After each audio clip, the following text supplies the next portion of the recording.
Liftoff will start in T-minus 10 seconds. 10, 9, 8, 7, 6, 5, 4, 3, 2, 1. We have ignition. It's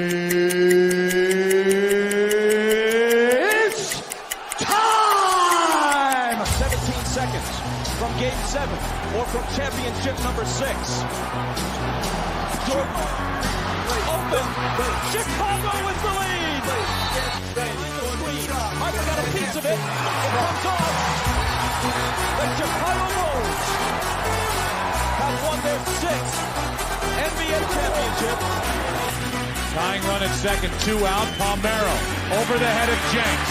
Uribe charges, throws, out! And the White Sox have won the World Series. To the far side around the 8-yard line to Hester. Under it and to the middle with the 15 to the 20. Breaks free of the 25 to the 30. To the outside. 40. Midfield. 40. 30 to the coast. 20. 15. Hester 5. Oh! Touchdown!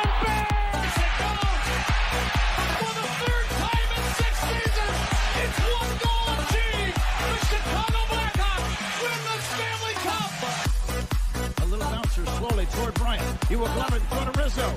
It's in time. And the Chicago Cubs win the World Series.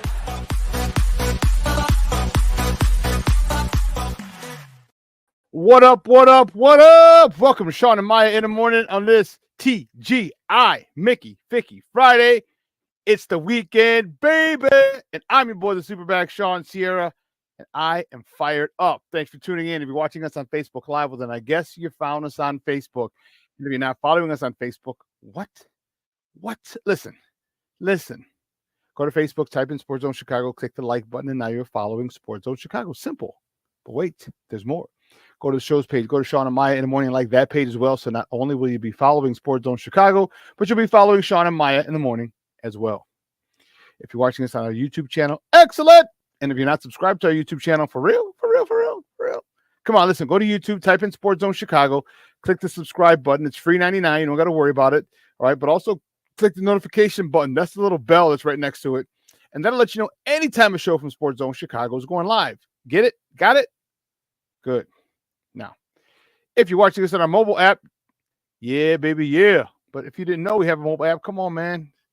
You got to keep up with the Joneses and them. We have a mobile app. So here's what you do. Wherever you get your apps from, it doesn't matter where you get them from, whether it's iTunes or Google Play or Amazon or Walmart or Kmart or 7-Eleven or Zayre or Zemsky and Macy, Montgomery Ward, Woolworth, Venture, Weebolts. Doesn't matter.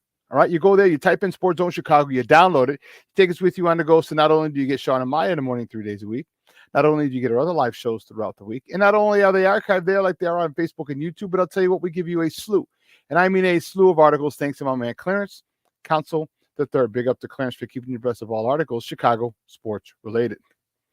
Now, if you're watching this, if you're watching this on a Roku channel, I like that kind of party, baby. And if you don't know, you better ask somebody. Sports Zone Chicago, we have our own Roku channel. So if you have a Roku television in the house, do us this favor. Do us this solid, would you? All right, do us this favor. Okay? Download Sports Zone Chicago's channel right to your television. Boom. You're like that. All right, put it right there next to Netflix, Hulu, Prime, HBO Max, Apple Plus, Disney, Paramount Plus, Stars. All right. Oh, is there another Stars out? No, I think it's coming in August. Yeah, I gotta double check. Anyway, download Sports Zone Chicago's channel right to your television. Watch it on the big screen. However, on the big screen, right? Mickey, Ficky, now. Now, you can also tweet the show. Tweet us at Sports Zone Shy. That's CHI at Sports Zone Shy. Now, if you want to follow me, just me personally online, you want to know what I did? Well, let me tell you what I did. I made it nice and easy for you folks. Nice and easy. One handle for Facebook, Twitter, Instagram, Snapchat, and TikTok. All one handle at the Shawn Sierra. If you want to follow my lovely co-host, Maya Akai, you can follow her on Facebook and Twitter at the Sports Chica. If you want to follow her on Instagram because you're IG and you do it just for the gram, well, just follow her at Maya_Akai. It's MAYA_AKAI. Man, we got a great show for you, but I need you to get interactive. So whatever platform you're watching us on, whether it's Facebook, YouTube, or mobile app, leave a question or comment on that platform. It'll come up here in the thread. We'll put it onto the screen and we'll incorporate it into the show. And that, my peoples, It's what makes this the best morning Chicago sports talk show around, and that's you. So keep them coming, baby. Bring them all. Questions, comments, smart-ass remarks, because ain't nobody scared over here.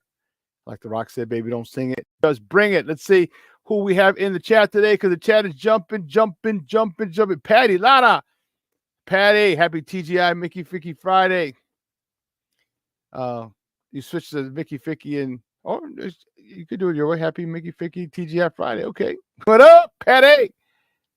Oh, my man. Jeremiah is in the house. That's what I'm talking about. Oh, yeah. Cornelius Squalls, what's up? What up? Sports owners, they in the house. That's what I'm talking about. My man Armando Emeterio Lara Jr. is in the house. My man Junior is going on. Brewhaw 7 in the house. Good morning, Papa. Thank you for tuning in. I appreciate it. Leo Factor is in the house. He's joined us. Thank you very much. I appreciate it. Mashawn Walls in the Mickey Ficky house. Mickey Ficky TGIF. What did you do on your birthday, Superback? Well, I'll tell you about that in a second. Man, whew. That was nothing too crazy, but man, whew. Southside Bear in the house. Good morning, Papa. Thank you for tuning in. I appreciate it. Listen, I don't know a lot about a lot, but I do know this. More of the usual suspects will chime in as the show goes on. That I can promise you. All right? That, my people. What? Shut the front door. No one. Aha. That, okay. Okay. Well, big shout out. Okay. Yesterday was my birthday, and a lot of you reached out to me. I appreciate it. It was also Junior's birthday. Junior and I had the same birthday, except Junior's like 22 years older than me. No, he's 4 years older than me. We found out we were playing ball together. That's when we figured it out. But we also share the same birthday as Walter Payton. So yesterday was Sweetness's birthday. Jared sent me a little something, and I said, he texted me something. I texted him back. I'm like, hey, I said, I just so you know, I was like, oh, I'll tell you what I wrote. It was crazy because I found out. When did I find out? Yeah, he sent me a thing yesterday about it. And I said, hey, happy birthday to your dad too, aka the greatest football player God ever created. I said I was about 10 years old when I found out that we shared the same birthday, and I was ecstatic.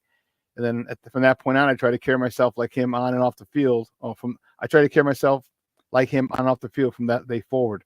I did. And you know how I found out? You may, if you're old enough, you'll know.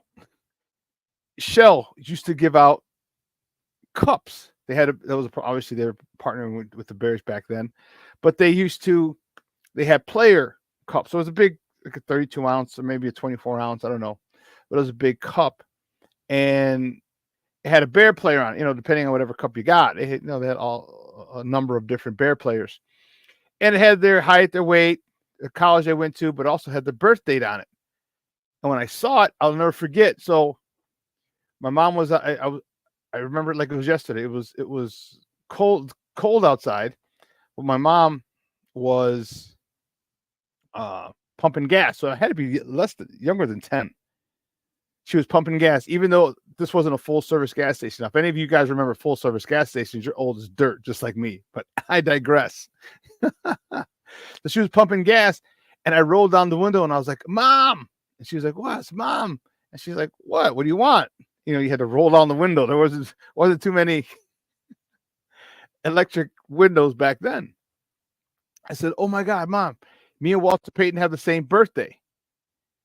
She's like, oh, that's great, hon. Get back in the car. Roll the window up. But I was so happy and so proud because I was a big fan of Walter Payton. All right. From the way he carried himself on the field, the way he played, the way he carried him off the field, and all interviews that I had seen with him, he was someone that I wanted to emulate. And I try to do my best moving forward from that day forward. So, it was dope. It was dope. But then we found out Junior had my birthday. We were in his basement, his apartment. He was like, no way. And That was funny when we found out we had the same birthday. So yeah, so yesterday was Junior's birthday. Yesterday was my birthday. Yesterday was Walter Payton's birthday. I know about 4 or 5 other people. Rick Perez is his birthday. Dawn Tipton is her birthday. Pete Hernandez is his birthday as well. Somebody else. I can't think. It eludes me. It escapes me.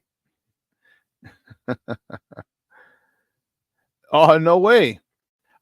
Junior said I was actually able to talk to in 1984 Walter that we shared the same birthday. Oh, you're in the Blitz locker room. Dope. Dope.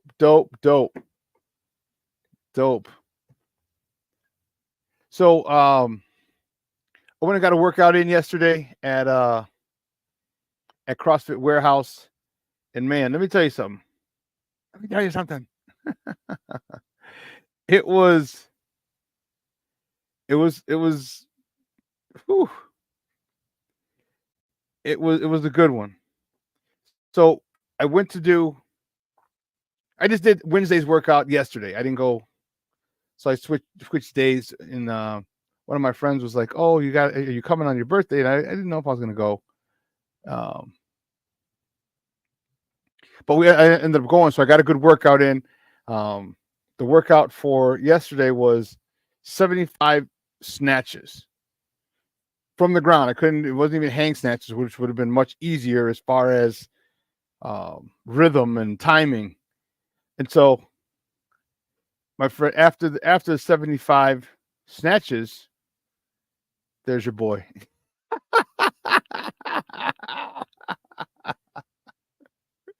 There's your boy. I was dying.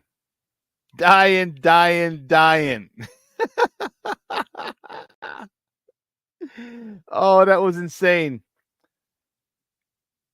And so my friend Galia, so she threw the birthday sash over me, and then she's like, "We gotta take a picture." I was like, "All right, I'll take a picture with you with the birthday sash." So that's my friend G. Big shout out to Galia. I call her G Unit. Big shout out to G Unit and her boyfriend Louis for the card and the gift card. I appreciate it. Thank you very much.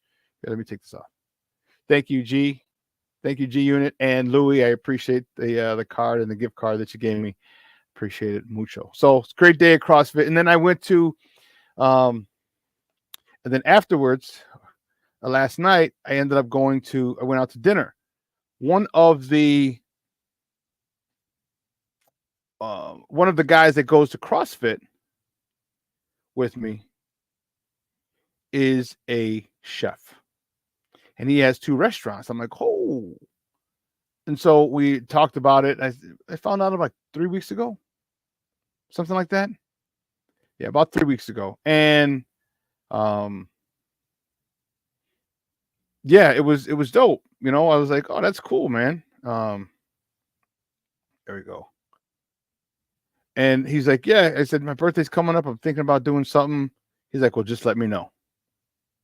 Just let me know. So I met up with my guy Mark, my fullback from the Thunder. Sorry, Tony. Tony's my fullback from the Chargers. My fullback from the Thunder, and I talked to the chef. He's like, yeah, sure, no problem. So ended up going to Boulevard Steakhouse yesterday. It's on Lake Street. It's right off of Halsted, 811 West Lake Street. So Halsted and Lake. All right. And boom. Man. Whew, bone-in steak. So I got to tell you, chef got sick with it. Oh my goodness, chef got sick with it.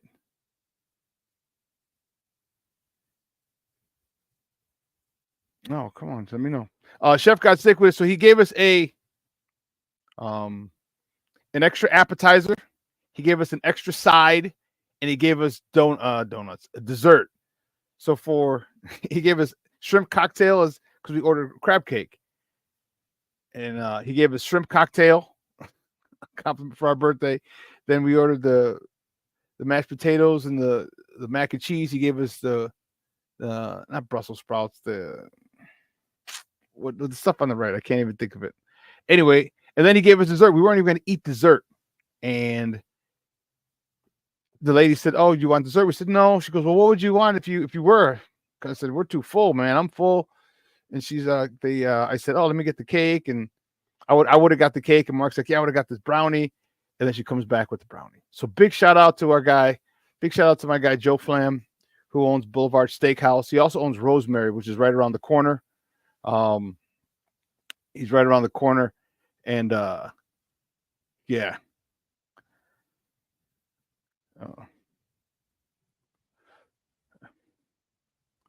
It's funny, people don't realize yeah. Yeah, big shout out to my guy Joe Flam, who owns Boulevard Steakhouse, and Rosemary for the birthday love. We appreciate it, man. Great stuff. The food was phenomenal. Whoo, phenomenal. And I appreciate all the birthday treats you gave us. And I'm telling you, it was wow. The steak was amazing.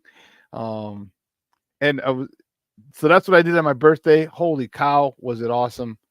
I just had I had a great time. So birthday, good stuff. And then I'm probably going to see Santana tonight up in Milwaukee. My birthday celebration continues. Counting Crows open up for him, and he's the headliner up in Milwaukee. So I'll do that and come back tomorrow, first thing in the morning. So birthday weekend is good, man. It's good. I'm excited. So thank you for asking what I was doing, what I did for my birthday. Yeah. And no, but spoke fellas, did I die? No, I didn't die. But man, I'll tell you what, I had the meat sweats. And you know what? I only had one glass of wine. Because it's a long drive back to Orland from Fulton Market. So I got one. Leo, I did get sniped, bro. I'm telling you, it was 75, and it was only 75 pounds. So it was only 2 15-pound plates on a bar. But had I been able to go a hang snatch, as opposed to going all the way to the ground, I would have done it in no time. I got it done like 7:07. It was a 10-minute time cap. I got it done in 7 minutes. Hey, you're the second person to tell me that. And wait a minute. Hold on. Shorty, do not get chopped in the throat, bro. Do not get chopped. Don't you ever blaspheme on here again. Never, ever. I haven't had a steak well done since I was, when did my uncle tell me that? 12 years old, 13 years old. I will chop you in the throat, Shorty. You better watch it. And yes, this is live. Yes, this is live. So I had to do, she's a good friend. So she's like, all right, she's put it on. I bought it for you. I'm like, all right. I appreciate it. Don't hate, Ben. Don't hate, Ben. I got people that care about me. Don't worry about it. So what somebody else like, dude, you look. They commented on that as well. Crab cakes was good. It was one, dude. It was a big one. I was like, it was bigger than a hockey puck. I was like, damn. So we split it, obviously, and then we had the shrimp cocktail in addition to it. So a good day for my birthday yesterday. Thank you guys so much for the love, man. I appreciate it. Cornelius Guales, thank you, Papa. I appreciate it. Plank, thank you. Welcome to the show. One of the regulars. I appreciate it. Southside there, Shorty, trying to find out if it's live. Is it live? Is it live? Who's saying that? Is that the Beastie Boys? Is it live? Yeah. Shorty, when we meet, I think I'm gonna have to give you a chop I'm just gonna have to punch you in the chest just for that. Just for this comment right here. And it's on video. It's gonna be saved. So when I punch you in the chest, you'll be like, what the hell is that for? For saying that I like my steaks well done. Funny story before we get into the lineup. So one of my former players, when he graduated, I took him out. He he's like, hey, coach, he goes, I want, could we get together, just have some stuff going on? I was like, yeah, sure. So I was like, we went to Outback Steakhouse on 95th and Pulaski. And he was a little not uncomfortable, but he was like, oh, let me get this. And what are you getting, coach? I'm like, I'm getting this steak. And I think it was a New York strip. So I'm getting a New York strip. And he's like, all right, let me get this. So the lady comes and takes our order. And she asks him, he's like, I'll have this. She goes, how do you want it cooked? He's like, I don't know. Well done. Yeah, can I have it well done? I said, excuse me, miss. I'm like, can you give us a minute? I'm like, he hasn't. Check out, I'll come right back. I had to tell him, like, look, bro, I said, you don't need a steak well done. He's like, why? And I had to explain to him, like, because you do, it takes all the flavor out. I said, you might as well eat a rubber tire. I said, I will probably say, just try medium. Okay. I said, don't go to medium. I said, try medium. Medium, I said, you'll like it. You're going to taste the flavor. You're going to taste all this stuff. And so he was like, all right. So he was like, oh, man, coach, good looking out. I was like, I got you, kid. I got you. Well, I don't know what to tell you, bro. I don't know what to tell you, Papa. Well, listen, we got a great show for you. At 10 o'clock. At 10 o'clock, my man's in them. Kenneth Davis is going to join me. We are going to talk Bears football. I'm excited. Camp is in full swing. What did I say on Wednesday? Depending on, so what do we have? 5 practices, 6 practices already? Depending on the day and the reporter, the article, Caleb is a bust. Or if you check the next day, Caleb's going to the Hall of Fame. You check the next day, Caleb's a bust. If you check the next day, Caleb's going to the Hall of Fame. So he's somewhere in between a bust and Hall of Famer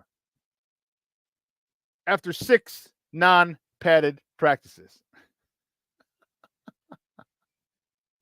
6 non-padded practices.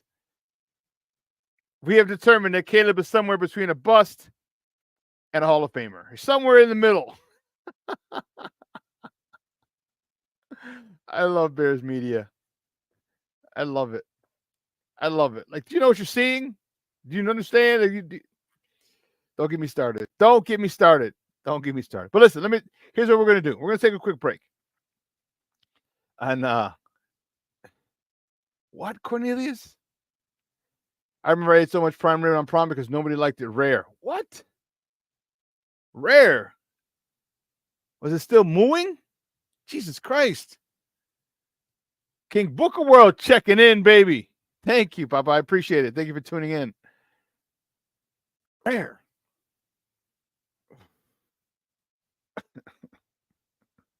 Anyway, on the other side of the break, we're going to get right to the top of the morning topics. We got a lot of them.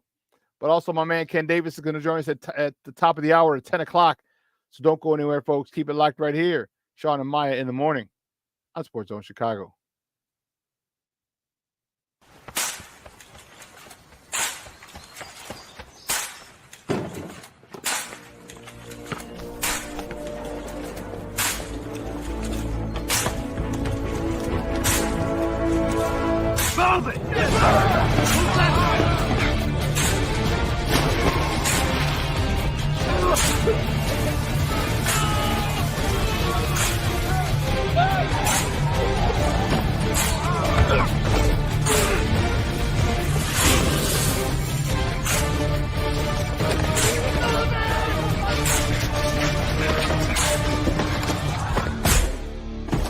Many will hear the calling. Few will earn the title. United States Marine. The few, the proud, the Marines. Hey, it's your boy, the SuperBack, Shawn Sierra, and be sure to follow Sports Zone Chicago on all social media platforms, on Facebook, Instagram, and our Roku channel. You can find us at Sports Zone Chicago, and on Twitter, we are at Sports Zone Shy. Also, be sure to download our mobile app so you can take Sports Zone Chicago with you on the go.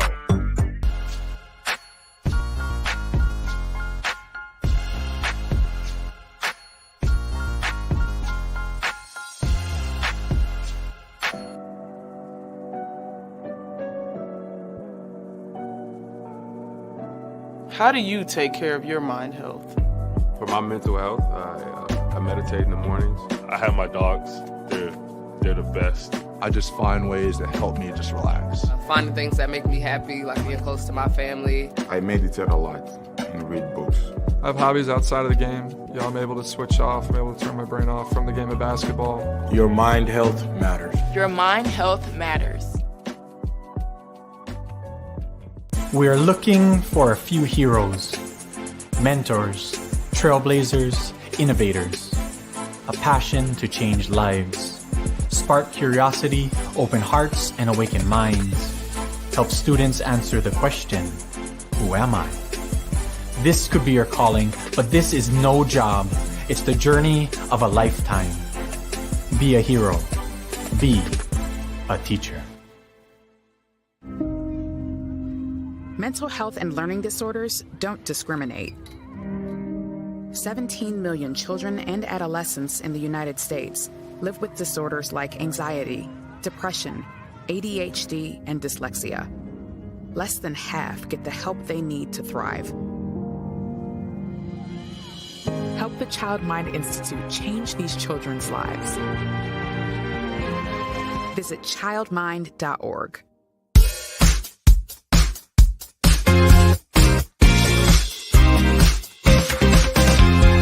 Double play partner. Hits a ground ball to first. Nice snag by Vaughn. The throw to second. One. Relay to first. Two. The hard way. 3-6-1 on a double play. Yeah, really nice job by Vaughn. Staying composed, diving to his right, gathering himself, and almost shot putting the ball over the runner's head. To Corey Lee as this one lifted high in the air to left center. Going back is Langford, and it's going to go off the wall. Brooks Baldwin will be waved in without a throw, and it's the White Sox striking first. How about it, birthday boy? Corey Lee with an RBI double. 1-1 home, swinging a chop to short. Lopez will feed Baldwin. One, relay to Vaughn. Two, and plenty of time. Second double play turn by the White Sox this afternoon. Welcome back to Shawn and Maya in the morning in Sports Zone Chicago. Those clips courtesy of NBC Sports Chicago. Those are the White Sox unable to score. Give me strength. Give me strength. Give me some Mickey Ficky strength. Wow. Well, you know what? Let's get it started. Guys, you know how we do. The first segment of every show is called Top of the Morning. It won't come just when you want it.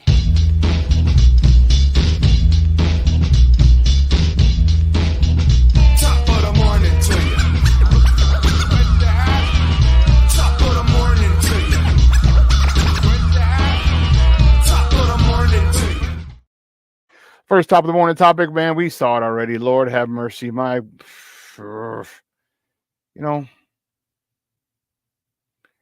It's frustrating. Frustrating.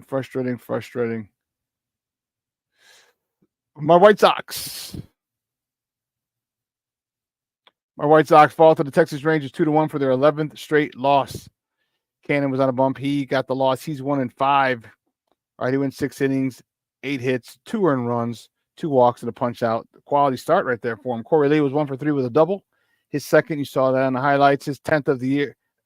A double.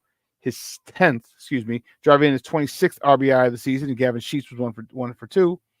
Eloy Jimenez was 1 for 4.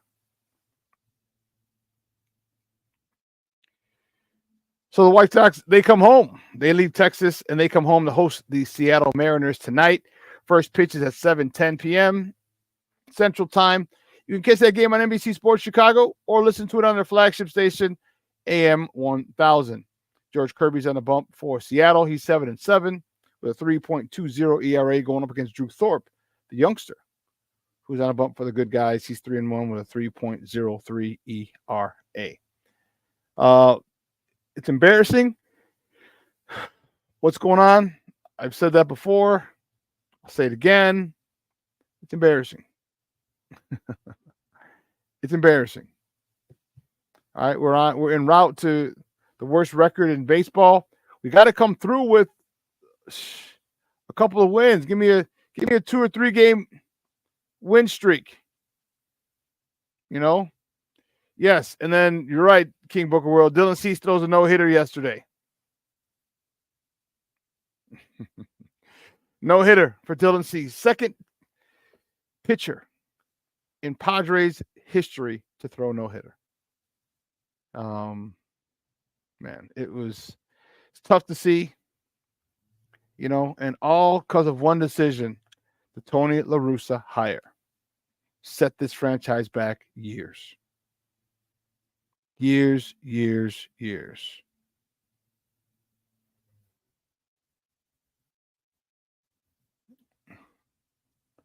What? Booker Wolf, we're talking about meat. It's got to be just right or burnt as hell. Well, what do you mean? If you're cooking a steak, like, how do you like your steak? Like, you got to go to like a real, at a real steakhouse. Like, how do you like your steak? Do you like it medium well? Like, even medium well is like, because the juicy, man, the flavor, the sabor, man, it's medium. I mean, if I had to, I could do medium well. If I had to, gun to my head, I could, but medium is the way to go. Anything less than that is crazy. Crazy to me, that is. Crazy to me. But interesting, how do you guys like your steaks? All right, do you like a medium? Do you like a medium well, medium rare? Do you like them rare? Do you like them well done? How do you like your steaks? If when you have a good steak, how do you like it cooked? Let's put it in the chat. Let me see. Let's talk about it. We'll discuss it while we're going through some other stuff. Just watch the highlights of Cease's no. Tell you what, that hurt me. That hurt me. I got the update yesterday from ESPN. He was 3 outs away, and then about 3 minutes later, I got a text from my guy, and then about a minute and a half later, I got the text from ESPN. Plank, you like yours medium well? Okay, like I said, I could do medium well. Well done, Michon. Oh my goodness, no. Oh no, Michon. You might as well be eating rubber. Oh. King Booker World. I go based on the Aracheta scale of color. Okay. An Aracheta, I'll go medium well. Because it's thinner. And I don't want it. And it's tough to get it to medium well with Aracheta, but man, medium or medium well, I could do for Aracheta. Because I want to make sure it's cooked. Because some people might not leave it on long enough if you tell a medium. It all depends on who the cook is. Like an output, I'll go medium. They have Aracheta for their steak and eggs on Sunday. Yeah.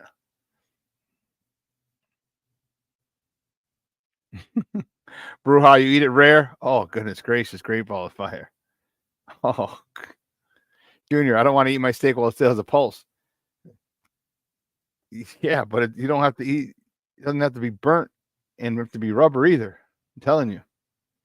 Aracheta, I eat well done. Yeah, Aracheta, because it's so thin, you got to make sure that it depends on the cook and how, But give it medium or medium well is the highest I'll go for. Medium well is kind of what I'll go if I don't know the dude, but I go medium.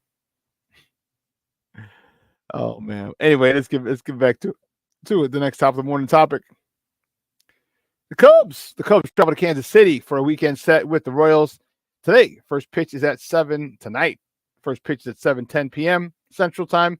You can catch that game on the Marquee Network or on their flagship station, 6:70 a.m. Kyle Hendricks is on a bump for the Northsiders. He's 2-8 with a 6.69 ERA. He's going up against Brady Singer for the Royals, who's 6-6 with a 3.00 ERA.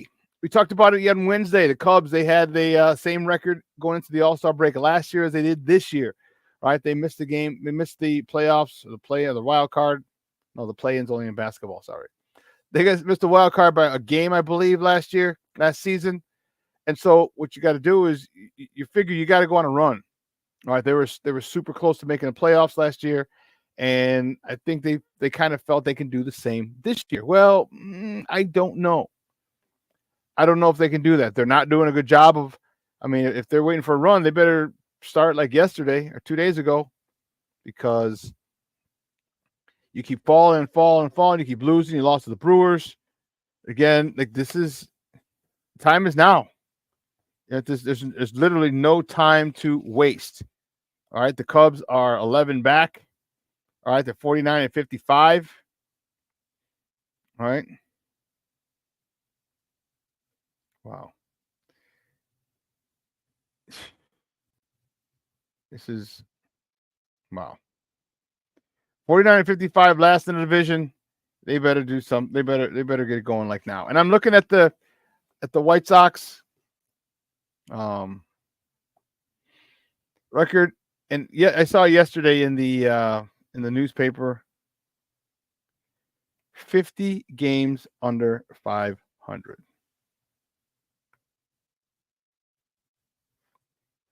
50 games.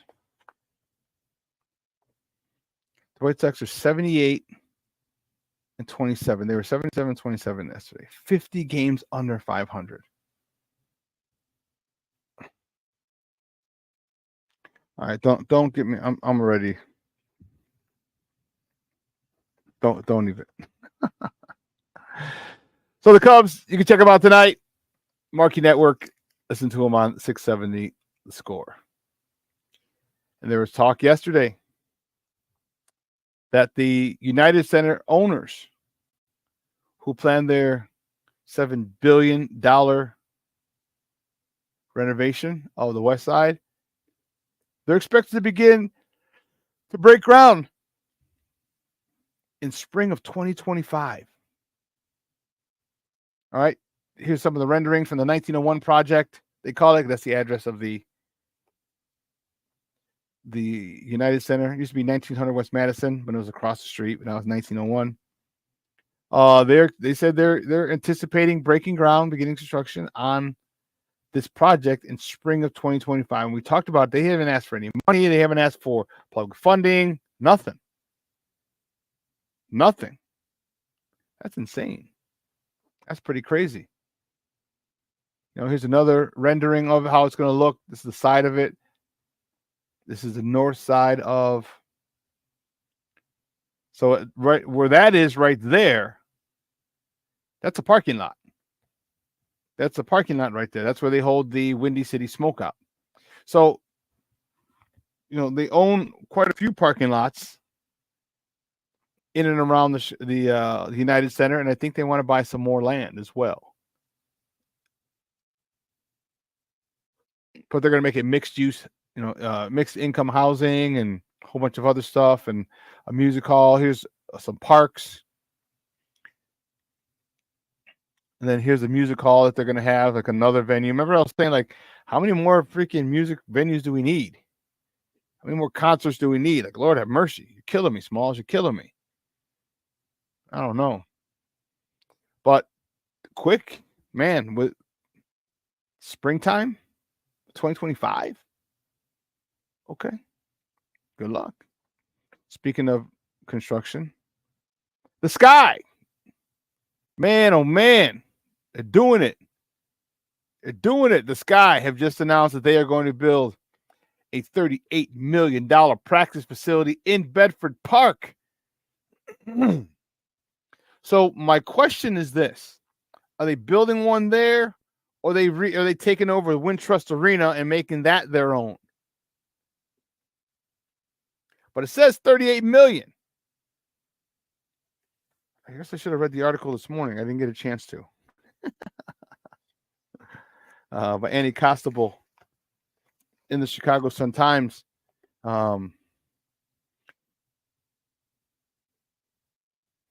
Yeah. So Annie Constable said in a press release that they shared yesterday, all right, the Sky announced it would break ground in partnership with the Village of Bedford Park on the 40,000 square foot facility this fall. So it's coming up. We're talking a couple of months. Okay. So no, it is new. So the building, which has been years in the making, will be located on the land next to the Wintrust Sports Complex near Midway.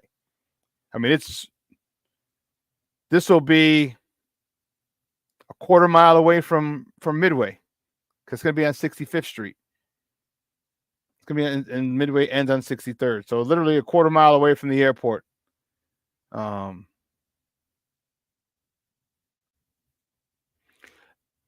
Also, they're going to get a monetary investment from the village.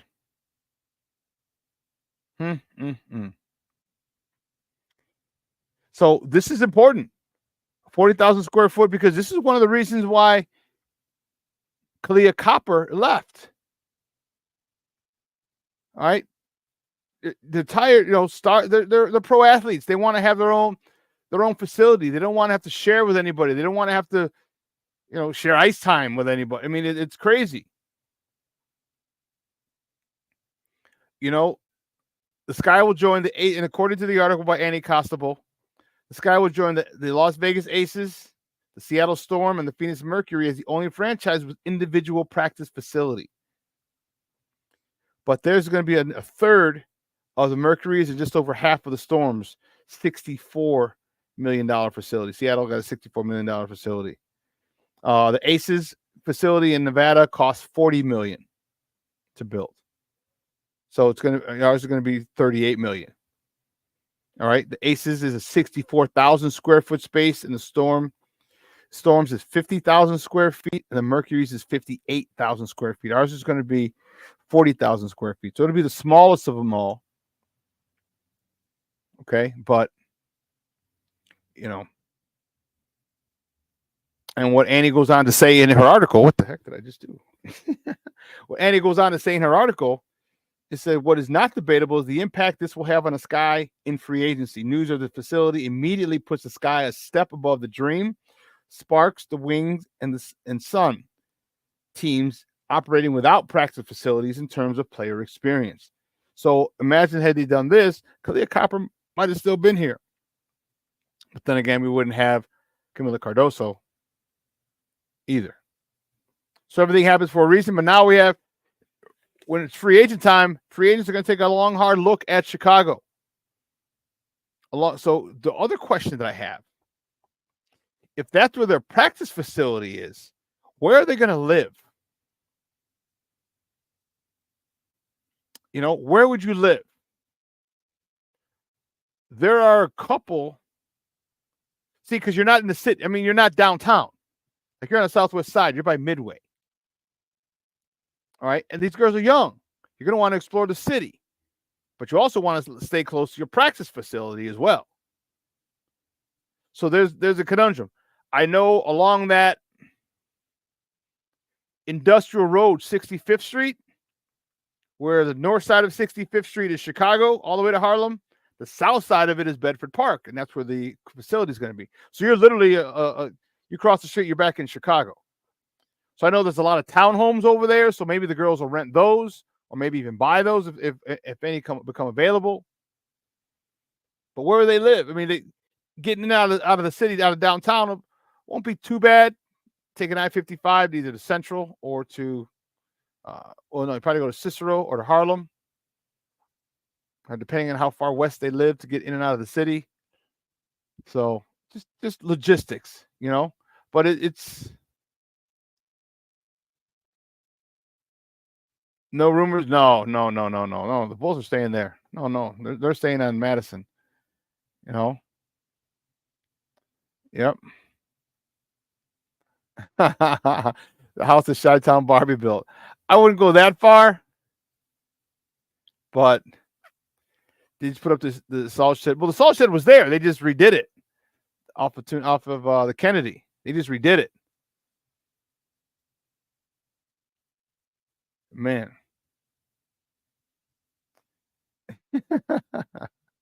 I said it's a joke they wouldn't win 39 games this year, and holy shit, you're right. Hey, Richard Long checking in. Good morning, Papa. Do you think the Sox gets the record? Unfortunately, yes, I do. I hope they don't, but they do. They do have a legitimate shot of being the most futile, the worst baseball team in the history of baseball. Man.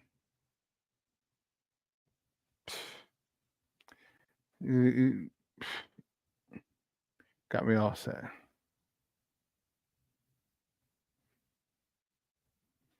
No. Oh, okay. So let's see. The next, let's see. The next top of the morning topic, training camp for the Bears is in full swing. Today is the day we've all waited for. They put on the pads for the first time today. Fired up about it. We're going to talk more about it with my man Ken Davis. He's going to join us at the top of the hour. It's going to be interesting. Okay? To an extent. Okay? To an extent. We've seen a lot of good throws. Caleb's a bust. Caleb's a Hall of Famer. Caleb's a bust. Caleb's a Hall of Famer. All this stuff, we've seen it. We've seen it. We've seen it. We've seen it. We synced it. Now we get the pads on. And even so, I get you're still not going to be able to fully determine because you're still your team. I mean, you're not going to, but we'll get a better understanding if things are moving smoothly. All right, we'll get a much better understanding. All right.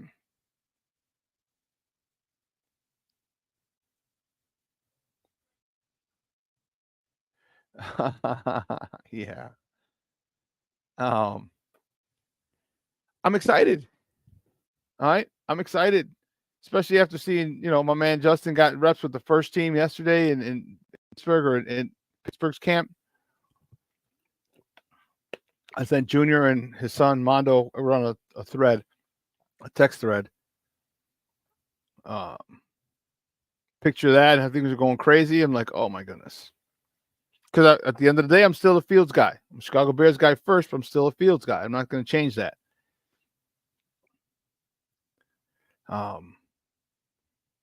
Yeah, and King Booker was right. Apparently, they had some trouble in the red zone yesterday, and people are going crazy. Like, you have to understand, and this is why, excuse me, this is why I tell you, I want you guys to be smart fans, all right, and understand things take time. All right, you go in the red zone. First of all, we're playing the top 3 defense. All right, at the end, the last 6 weeks of last year, they were the number 1 defense in the NFL, and they're all back. The number 1 defense in the NFL, going into its 3rd year now. Same play caller, same players, a familiarity, a comfortability, an understanding of the defense, an understanding of where you can cheat and move, and you know what I mean, and take shortcuts here, compensate there, overcompensate here, and you get an offense with a new quarterback, a couple of new pieces, Rome Odunze, all right, Keenan Allen, Joe Everett. And people are pissed because the Bears struggle against this team. Like, why would you be upset if the quarterback in offense, who's learning a new offense, or who's learning to play together, are struggling against a team that was the best defense in the league? Why are you upset at that?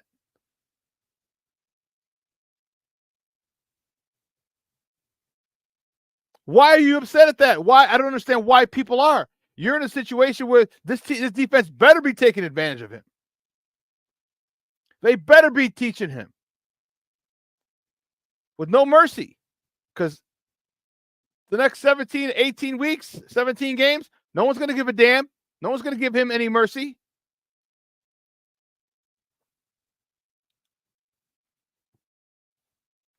But also, he's had a couple of good days. He's had a couple of good days. And you know what? He's talented enough to make those plays. And some people don't. Now, because he had a couple of plays, a couple of good days, like, well, he should have a good day every day. You're not against this defense. This defense is fine-tuned. Everybody on that defense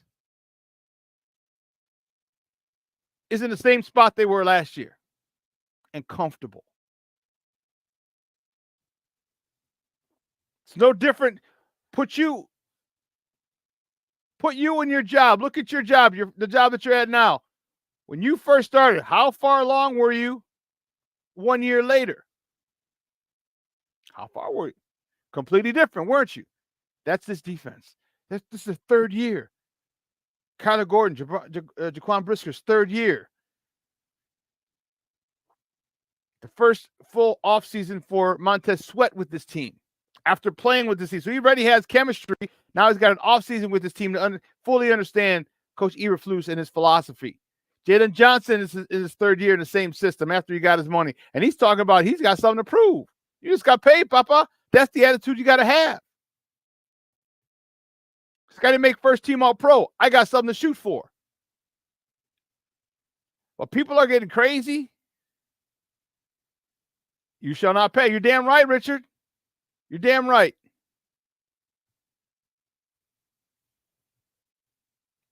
It has, I wouldn't say 50, I'd say 60-40, 65-35, King Booker World, but I'm okay with that. I'm okay. Because here's the thing. You haven't had the run game. You haven't had pads on.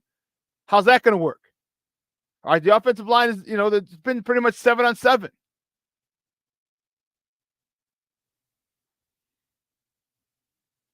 You're right, Brouhaha. It isn't just a cliche. You're right. You're right. They're getting this team ready to roll. I'm fired up, baby. So I'm not worried about the offense struggling against our defense. Hello. Definitely not worried.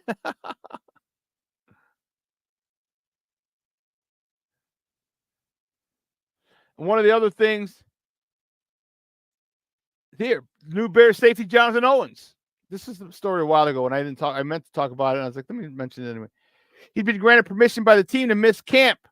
See his wife, gold medal winner, gold medal gymnast, one of the best of all time, if arguably the best of all time. Simone Biles competing in the Olympics. He'll be gone the 29th to the 3rd. So all of next week, he'll be gone. Does this cause a problem? Will it set a bad precedent? I don't know how many athletes are married to gold medal Olympians. Call me crazy. I don't know. But listen, here's what we're going to do. We're going to take a quick break. On the other side of the break, we're going to welcome my man, Ken Davis. All right? So don't go anywhere, folks. Keep it locked right here. Shawn and Maya in the morning on Sports Zone Chicago. Hey, it's your boy, the Superback, Shawn Sierra, and be sure to follow Sports Zone Chicago on all social media platforms, on Facebook, Instagram, and our Roku channel. You can find us at Sports Zone Chicago, and on Twitter, we are at Sports Zone Shy. Also, be sure to download our mobile app so you can take Sports Zone Chicago with you on the go. Time out. How are you feeling right now? Happy? Excited? Angry? Overwhelmed? One of the best things you can do for your mind health is to name what you're feeling. It can sharpen your awareness and help you talk about your feelings with someone you trust. Here are 3 questions to ask yourself. Where are your thoughts right now? In the past, the present, the future? Do you notice any sensations in your body? Is your heart beating fast? Is there a flutter in your stomach? Or are you fully relaxed? What do you need right now? Time with others? Time to yourself? Remember, there's power in this awareness. So find ways to identify what you're feeling today.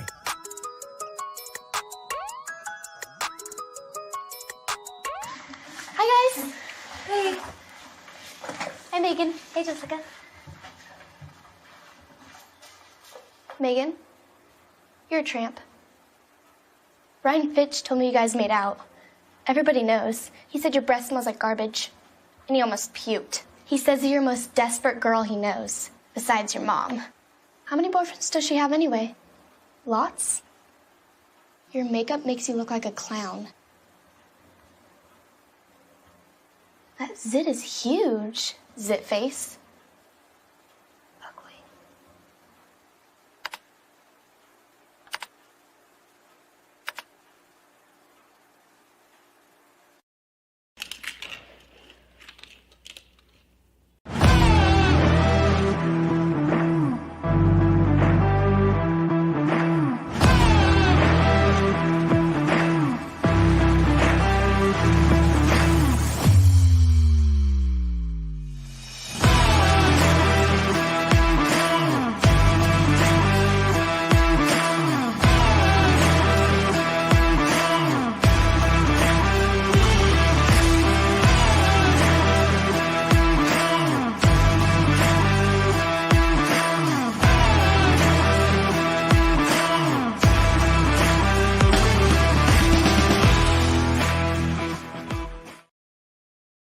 My goodness gracious, create balls of fire. That just gave me goosebumps. Welcome back to Shawn and Maya in the morning on Sports Zone Chicago. Those clips courtesy of the Chicago Bears. Those are the Bears, baby. Those are the monsters of the Midway. Believe in monsters. Believe in monsters. Man, it's got me fired up today. They put the pads on. They start hitting, start crack-a-lacking a little bit, some popping. I'm telling you, there's nothing like the smell of fresh cut grass when you're going out to football practice in the first day of pads. Come on, man. It's got me fight. Dude, I'm telling you, Charlie got me excited. Got me excited. But I mean, I get too excited because I got to bring my man. My man's in them. Man, guys, you know him. He's a good friend of the program. He's the host of the Under Center podcast. You can catch him on NBC Sports Chicago. You can find him on Twitter at That's Davis. My man, Ken Davis.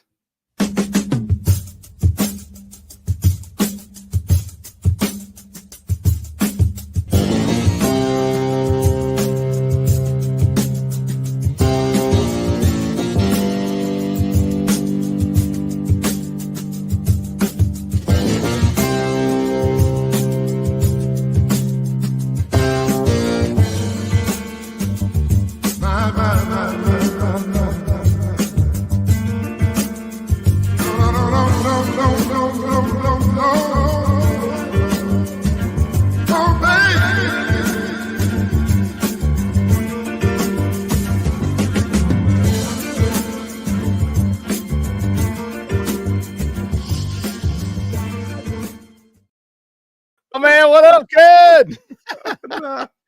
Nah, King Buka World, drop them down. What's up? What's up, my peoples? What's up, everybody on this side? I see Shorty, I see Michonne. So, of course, I see the Lara family. Shout out to everybody, man. It's nice to be back. How everybody doing on this side of town? Dude, that might be your new nickname, Kenny. Drop him down, Davis.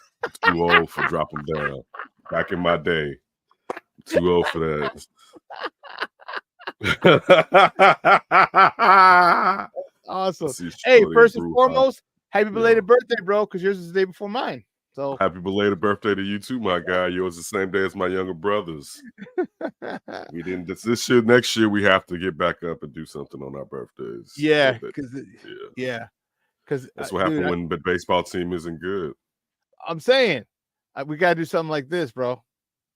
Yes. Look at Jay in the background as we're in Milwaukee. I have the power.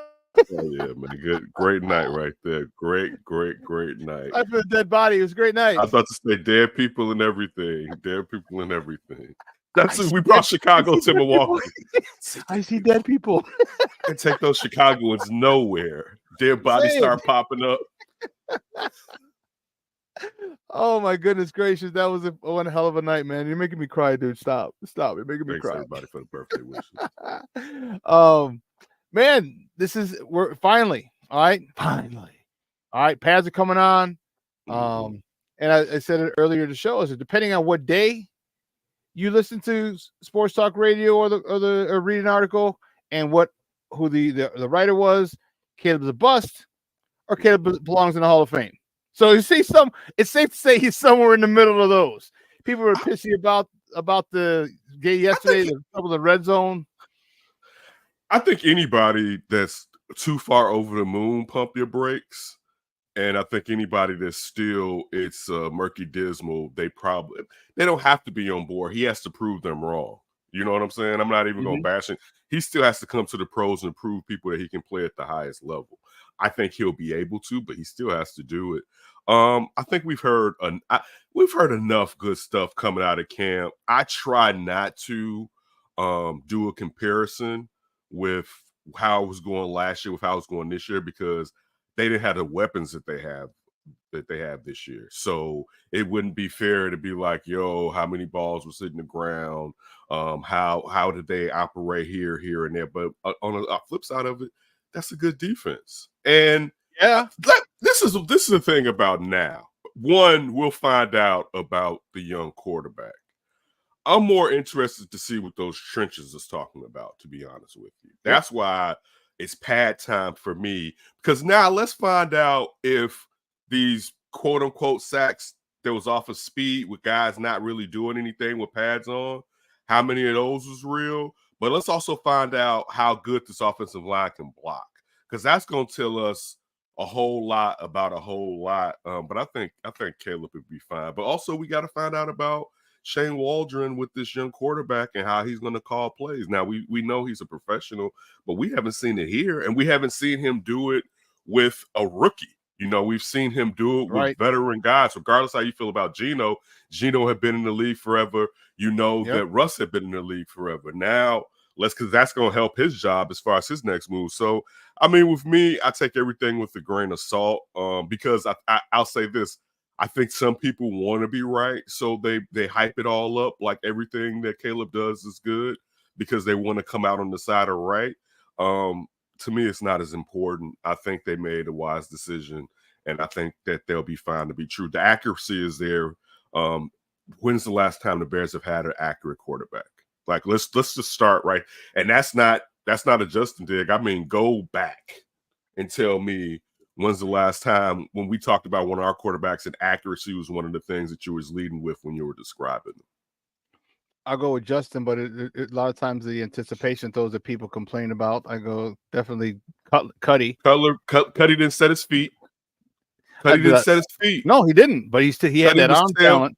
No. I said accuracy. Now, if you go on an arm talent, look, Chicago Cutler was one, but Denver Cutler was crazy. All right, yeah. I love Vandy Cutler. Like, I mean, and this isn't a knock, but before he found out he had diabetes and he lost all that weight, you know, like Cutler, Cutler, man, but Cutler never wanted to do the fundamentals properly. And then when he started getting older, I know Shorty didn't say Rick Grossman. When Shorty started, it's not a knock on anybody, because usually the thing is this, and then we'll get back to this Bears team. Usually, if the guy is accurate, he didn't have an arm. It'd be Steve Walsh. You know, it'd be a guy with you won't put Kramer in there because I want the guy with the arm. You know what I'm saying? But mostly, it's never been. Accuracy was in the first paragraph along with arm talent is kind of what I'm getting at. But regardless, he has to prove it against the pros, and they're going to be wanting to get at his ass, as they should, because he's been much hyped.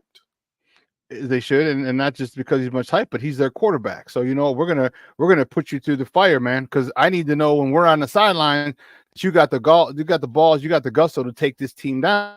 And if you can do it against us, we'll have a hell of a lot more confidence that you could do it against anybody else. So we're giving you all that smoke, and be ready for it. And you know what? He hasn't backed down. And that's the thing I love about him, is he hasn't backed down. And yeah, they got the best of him. All right. It's definitely, I'd say defense like 4, Caleb 1.5, maybe 2. But that's okay. That's okay when you're learning a new offense, you have new weapons. This defense, before you came on, this defense is going in the 3rd year. Kyler Gordon's been here all 3 years. All right. Jaden Johnson's been here all 3 years. All right. Tyreek Stevens, Brisker's been here all 3 years. All right. You're getting guys, you know, and then the linebackers, there's their 2nd year after now 2 camps. Montez Sweat was part of the team last year. Now he's got another offseason. They're ready. They're comfortable. They're familiar. They know where they can cheat, where they can't cheat. They know they got to learn nothing. Right. They could just sharpen their skills. They can add to what they already have now, because they know basically they know where they're supposed to be at. It's second nature. Now you can start adding more wrinkles to whatever it is you're doing now with the team, particularly now since your head coach is your de facto defensive coordinator. I still wonder, as far as the pressure up the middle, and that is a discussion for another day, because everything can't be fixed on this roster in two off seasons, because the first one almost doesn't count because Poles was just hired and they didn't have any draft picks. But you know, that'd be my only thing that I'm truly worried about. I'm not worried about the offense as much, because if you can't, I'm not even talking about Caleb being a stud. If you can't score with everything that they got over there, it's a lot of problems going on there. Like, you got 3 stud receivers, you got 2 nice linebackers, you got some backs, and I mean that in a positive sense. You got a nice running back in Swift, and you got 2 good guys in Khalil and Roshan. If the offensive line holds tight up, ends. I said you got two good tight ends. Oh, did you? Okay, my bad. Yeah, you got two I was good reading over here. I mean, if the line holds up, it's either Caleb sucks or Shane Waldron doesn't know what the hell he's doing. Because you have enough weapons to where Shawn, and you're talking about him going out there and getting it done. Unless it's one of those any given Sundays and a team just jumps out on your ass and, it's a lot of lopsided things happen and you're like, damn, it's a fumble. They go down there and score. Something happens on special teams. They get the ball back and now it's lopsided and you have to go in. But they have too many weapons not to methodically be able to go down the field and put the ball into the red zone or score field goals, in my opinion. I think they have too many big guys where they shouldn't be foreign to scoring touchdowns. That shouldn't be foreign to them. Like you got a 6'5" Keenan Allen, you got a 6'5" Cole Kmet, you got DJ Moore. All right, you got a speedster and 6'3" Rome Odunze with a 39-inch vertical. Come on, man. I mean, I don't give a damn if you got a 40-inch vertical and you're 5'10". Well, guess what? That's 4 inches, and they're not even to mention the length of his arm. So we're talking. There should be multiple weapons, like inside the 30. Inside the 30, give me a jump ball, dude. Give me one jump ball. Get some occupy safeties here, there, and you know what? Keep one side of the field free. Throw it up. All right, Keenan, throw it to the youngster. You're young, you're full of energy, trying to impress Muggs. Do it.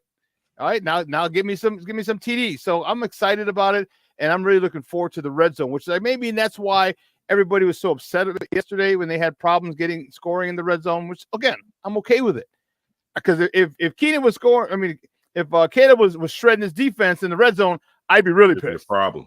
That's a big problem. Yeah. Also, because it's more compact, it's harder to score in there anyway. Yeah, it is. With an extra defender. Field. Shorty, Justin threw a accurate deep ball he did when he had the opportunity. I like this one from Richard Long. Caleb can Brock party all day. That's exactly what I'm getting to. That's exactly what I'm getting. And then he can do the heroic stuff, but he needs to be able to Brock with this type of stuff. He needs to be able to Brock Purdy, and then you do the freaky stuff. All right, as time goes on, and was like, oh, you got that in your bag too. You know what I'm saying? But with these you shouldn't be, unless the game is down because of what I was saying earlier. You really shouldn't have to ask a crazy amount from what he did with the amount of weapons that they provided for him during the offseason. Dude, I said that on Wednesday. I'm like, you're going to win with Caleb initially. And Shane Waldron's job is to get him comfortable and say, hey, listen, there had to be a conversation. Say, look, bro, I know you're super talented. All right. But I need you to work this short game. I need hitches. I need slants. I need curls. I need quick ins. I need quick outs. I need crossing routes. I need this short game so stuck on automatic, to use a Jim Durham term. All right, so stuck on automatic. All of a sudden, double moves are going to kill people. All right? As you get comfortable, and as teams see that this is like we could throw on 3rd and 1. We're going to slant. We know we're going to get it, and other teams do too, and they get pissed. Once that is set and you get not to where you get it right, to where you can't get it wrong, now we'll add more stuff. Now we'll see now we'll open it up, and Caleb has to be on board with it. You got to be on board with going around, turning around, handing it to DeAndre Swift, turning around, handing it to Khalil, turning around, handing it to Will Shawn. Yes, when you want to throw it, you got to be cool with it. And if that conversation was had and Caleb's cool with it, oh man, then this offense is. And here's what I love about. I'm very happy about it. Is that the first 9 games, 10 weeks with the bye, first 9 games, there aren't a lot of teams in there, maybe Texans, the Houston Texans, maybe the Rams, who will exploit you if you screw up. All right, there aren't a lot of teams in there. It's not softer, and that's going to be very helpful for them. As far as what we think from last year's team. Because that's the thing. Because we could say that, but you never know in the NFL who may be that team where it'd be like, man, I didn't think so-and-so was going to be that kind of team this year. And again, it's the easiest side of the schedule. I have to say that. Because, all right, you got Tennessee, Houston, Indy. They should be able to beat Tennessee and Indianapolis. All right. The problem is Houston and Los Angeles. They should be able to beat Carolina. Going over there to London, that can be a problem for them going over there to London. All right. So there, we're saying those next 3 out of the break, though, that's beat up city. That's East. That's East. Well, I'll say this. 2 of them, I'm with you. New England, you should kick New England's ass. All right. Washington, we don't know what this is the thing. Cliff Kingsbury's offense, usually you figure it out later on in the year because he never has many new wrinkles. So it starts to stifle throughout the season. So it'll be interesting to see what he does. I'm not saying they shouldn't beat Washington. Arizona, that one is the trickier one because they played for their coach. They played hard last year for their coach. So it'll be interesting to see if they take another step with the weapons that they have.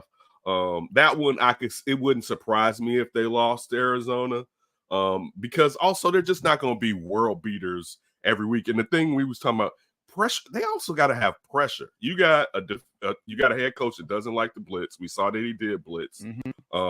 But what are you going to do this season if everyone's shifting everything over to Montez Sweat and you're not getting pressure from anybody else? I know they're talking about having Billings play some of the 3 technique now, which is fine with me because I thought last year at the beginning of the season, they was silly not to have him in on passing downs anyway when you were seeing how he was collapsing the pocket. Yes, he's a big hog, but you don't have that.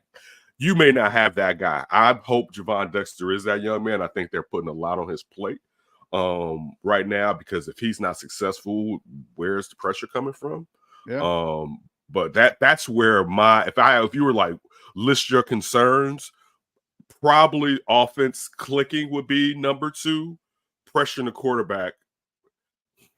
Offense clicking may be 2 or 3. Pressuring the quarterback, protecting the quarterback.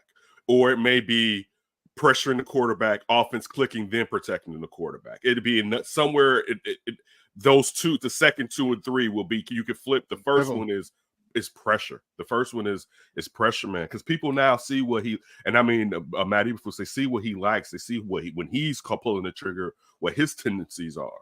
So it'll be interesting to see how teams come at him now that you have tape on him calling plays with the type of Bears players he has in the system here compared to the system that he had in Indy when he was the defensive coordinator.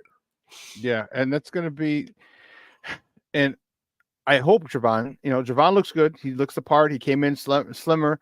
He lost all his baby fat, and which is great. Right, and that happens a lot for year 1, year 2. He invested in his diet, which is huge. All right, so we'll see. And for me, like I said, the second most important acquisition after Shane Waldron was Eric Washington, and I'm excited about what he can do for Gervon Dexter. Right. What he can do with Montez Sweat, who's already a Pro Bowler. What he's going to do with Billings, who's already a stud, and what he's going to do with that rookie. Because there's one thing that when you get a rookie, when you get good coaching, when you move up a level, right, from grammar school to high school to college, but when you get good coaching in the beginning of your tenure at that level, that stays with you. Because now you don't ever have to unlearn shit that you learned that was wrong or that wasn't effective. He's going to learn from a stud. So hopefully Booker can. For me, I'm still okay with him being a one-trick pony. In this year. We said that, this year. This year, but that's okay because me and you have said for years if you can get a Mark Anderson type of guy, that's what something me and you said for like 4 years now, right? The amount of reps though, the lack of reps that he had, I don't want to put that much. Yeah, that's where and the amount of weight he made, and it may not be just. I'm not just talking about pounds. But just grown man strength with those lack of reps. He may be able to do it, Shawn. He may be so quick. His one trick may be, I'm so quick and I can bend so well, you can't do anything. I'm that flexible that I am at 3:00 or 3:30 on your, you know what I'm saying? Like I'm that flexible. Like you like damn. They call me Gumby, baby. Yeah, like look, the bottom of his body is upright. The side of him is totally that way, right? Yeah, you're just like. Man, I thought I was blocking him, right? Like, if he's just freaky like that, yeah.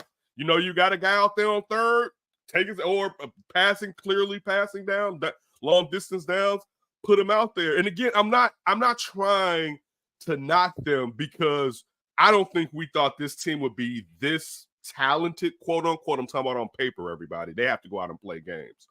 I don't think we thought this team would be this talented, this fast, where really they got a hole on defensive line. You could say holes because you need waves, but like if they had another stud on that defensive line, this team would be a problem. And I'm not saying they will win a Super Bowl, but they would be a problem if you had to block two guys at height every time on defense. You had to be like, which way are we going? Which way are we going?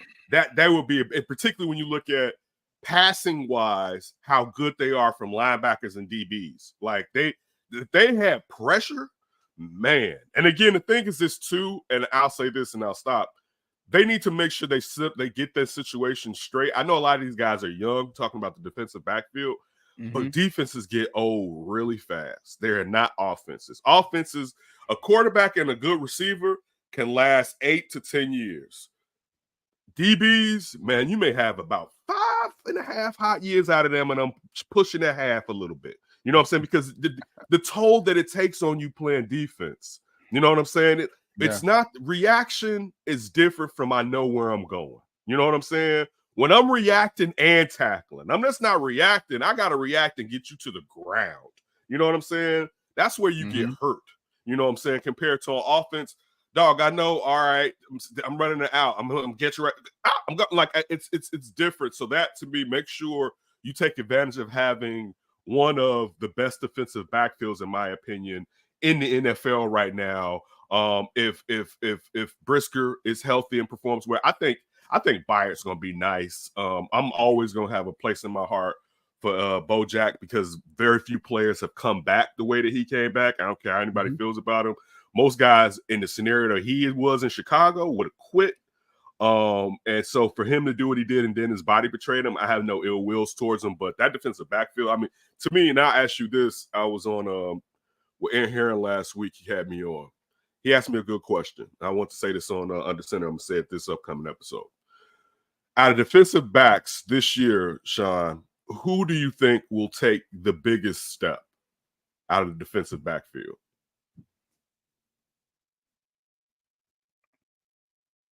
Tyreek. I said that too. And it was Kyler or Tyreek, but my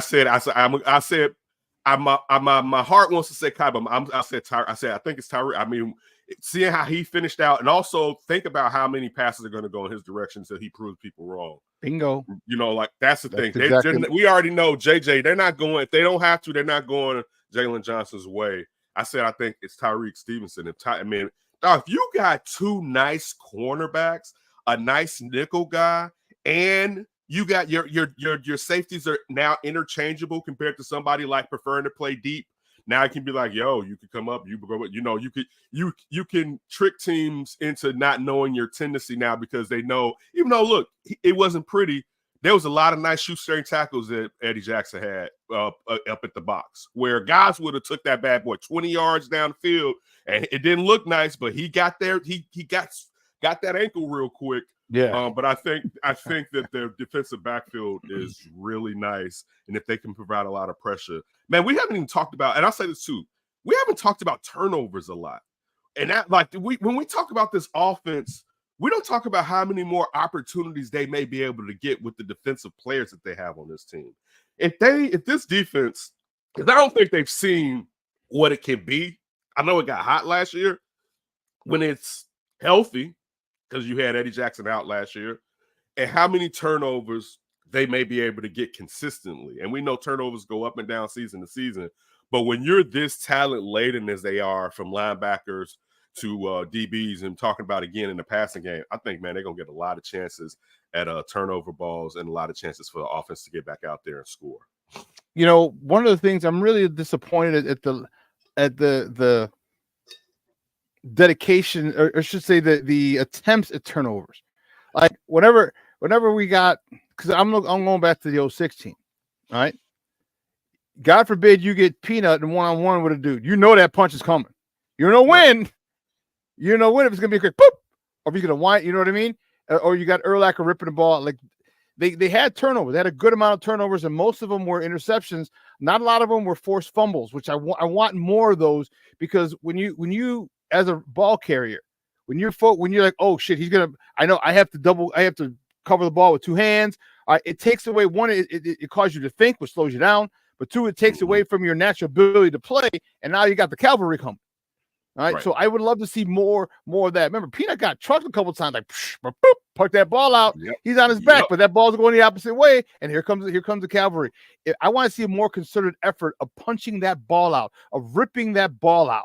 All right, in camp, and then we have the practice with the Bengals, and then the Hall of Fame game, and all the preseason games leading up to the regular season, because that'll make me more comfortable. Because that will spread like wildfire. Like, oh damn, the Bears are gonna strip. Watch the ball, watch it, and that's what I need for these ball carriers to kind of, if any advantage, to slow them down a half a step. Man, that's what I want. I need more concerted effort from Eberflus on his team, his boys. Like, this is what I need you to do. They need to know we ripping stuff all day long, and that'll be dope, in my opinion. I agree. I totally agree. And it slows down the defender, because now when they're getting ready to get tackled, their first thing they're trying to do is cover up the ball. Yep. This wide receiver core, I'm loving it. Talk to me about what you think with, first of all, we're going to play Keenan, or are you going to rotate him? You know, because Keenan's 6'5". All right, he's going to be slotted up a decent amount. I think you're going to see all three of them, but I think Keenan and DJ. I think Keenan's the most, and then you're going to see DJ too. I think you'll see definitely Rome sometimes, but I think. I mean, you got to think mismatches with the height. You've mentioned how tall he is. Mm-hmm. And at times, you know, it'll be easy for him to be on other teams' nickel because him moving around and just underneath the type of basketball plays that he can do with his height. But he doesn't have to play basketball. Like, you know, I'm not trying to knock some receivers, but some receivers, all they have is catch radius. Now, this guy can catch.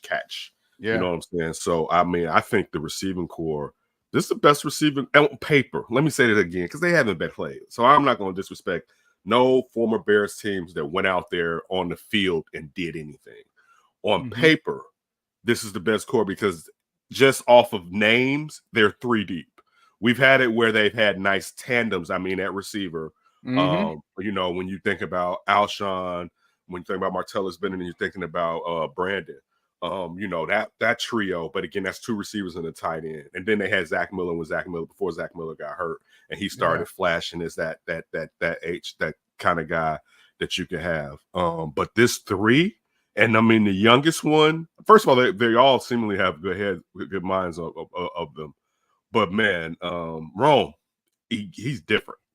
You know, like Rome, you talk to Rome, that young man is special mentally. To go along with his physical traits and the work ethic. You know, I don't care if a wide receiver is a diva, as long as it's really not messing with the team. I don't care if someone wants to receive the ball so they can do what they're getting paid to do. You know, I don't think Michael Irvin was a problem outside of off the field stuff for the big 3 in Dallas. Actually, he was the heart. He was the heart. Yeah, the emotion. But he would sit there and say, "Give me the ball," but he knew when to get off Troy's back too. You know what I'm saying? So I think it can be a positive. I do sometimes think it could be a hindrance, but the reason of bringing that up, I don't think they have that in Rome. Period. You know, like, it's just, I'm interested in, if he stays healthy, seeing who he will be in this market, because in some ways, because Caleb is the quarterback, he's going to get more attention. But I think just Midwest sensibilities, people may fall in love with Rome more than they fall in love with Caleb, because Rome is different. Like, they're both special, but Rome is I don't know, he's special. He's special mentally and physically. Yeah. One question before we let you go, and guys, we're joined by my man Ken Davis from NBC Sports Chicago, the host of the Under Center podcast, talking Bears football with us here on Shawn and Maya in the morning on Sports Zone Chicago. What do you do with those guys? So do you want, you said you wanted to keep him slotted up, Keenan Allen. And what about Rome? You know, because would you think defensive coordinators will slide their second best cornerback, if they're in man, onto Keenan Allen? Because you want Keenan Allen, a 6'5" guy, going on, you know, a nickel back, or, you know, if a guy's hurt, now you got the fourth best receiver, best DB on Keenan, or do you slide him and now you got the third or fourth best guy on Rome? What do you think? I think it's the former until Rome I think this is going to be Rome's year, and I'm going to get to with the Keenan Allen part. I think because there's going to be opportunities where he faces the nickel back third cornerback. Fourth, He's going to sometimes the fourth. He's going to exploit some people. And I don't know receptions, what Rome's receptions will look like. I think his yak, and he's going to have some chunk plays. I think he's going to have some chunk plays. And that's really what's going to look like. Whoa, look at these yards this kid is getting, but he may only have, 6 receptions, but he has 110 yards off of those 6 receptions or something like that, right? Yep. I think but to get to what you're saying, until Rome starts doing that, I think the second best receiver is cornerback's going to be on Keenan. And then if Rome starts doing that, particularly how he's doing it, so if it's more traditional, your XY-ish, then it's going to be like, all right, cornerback 2, you go over there on him, nickel, you get on Keenan. But then you get to probably exploit Keenan because you could say the third best, but nowadays, look at how important nickel. Look how important Kyler Gordon is here as far as nickel. Kyler Gordon isn't a slouch, and he's still growing. You know what I'm saying? Like particularly covered teams that primarily play cover 2 that are good defensively, they're going to have a nice slot cornerback because it's too important to have a guy out there like back in the days when we were young. He couldn't tackle. You know what I'm saying? It's like that wasn't an all-around cornerback, your slot guy. Like now, it's a premium when you look at what you're asking, depending on. But in general, even regardless of what defense you're playing, you're usually in nickel. You know what I'm saying? Like you're gonna be in nickel, man. It's too many good receivers out here nowadays for you to be with 3 linebackers out there majority of the game. Man, yeah, and I just think there aren't that many good nickels, or there aren't that many great nickels. You might have some good ones, but there aren't that many great nickels, and that's why I think we can. And hopefully, we play a lot of those teams who don't have great nickels because that's where we get to. Now it's a numbers game. You got 2. Most teams don't even have 2 good corners. We got 2 really good corners, and that's tough. To get a third one is even tougher. So that's why I love. They have. I think Shorty was on here talking about Terrell Smith. His second year, and how he stepped up. Like they always had depth, but I think the depth is even better because it'd be interesting to see if someone gets hurt and Terrell Smith has to really play for an extended amount of time, the growth that he can get with a lot of important reps. But they usually when the Bears had that backup guy, he's good. But this Terrell Smith is developmentally good, where he's good, but he can even be better with the youth that's on his side, being a young player just getting drafted last year out of Minnesota. Man, Ken, great stuff as always, brother. You know me and you could talk football for hours, man. Do me a favor though, let everybody know where they can find you and your work online and see that beautiful mug of yours on television. Under Center, Wednesdays, 5:30 p.m., NBC Sports Chicago. Follow me at That's Davis Show. Everybody, man, look, be safe. Always appreciate the time spent here and always the great encouragement. It's appreciated. It's not whatever. Like that's not the type of person I am. Shawn, you know you're my guy. I love you. Tell your mom I said what's up. And everybody, I'll see you probably in about 3 weeks to a month. Right, I gotta go pick her up from CrossFit right after the show. She's done. Cool, man. And we still got to get together, bro. I'll hit you up and do. And I got that gift that's like almost a year and a half old for you. Okay, we'll definitely. We got weeks and some good weekends ahead of us where we can get up. But yeah, man, I'll holler at you, man. I always appreciate you. Bet. Thanks, Ken. Guys, that's Ken Davis from NBC Sports Chicago, the host of the Under Center podcast, talking Bears football with your boy. Man, I'm very grateful for him. All right. He gives us his time. He's busy. All right. And now it's his busy time of the year. Now it's his time to, Bears football runs the city. All right. It runs the city. And, we love it. All right. We're prisoners of it. We're of that organization. All right.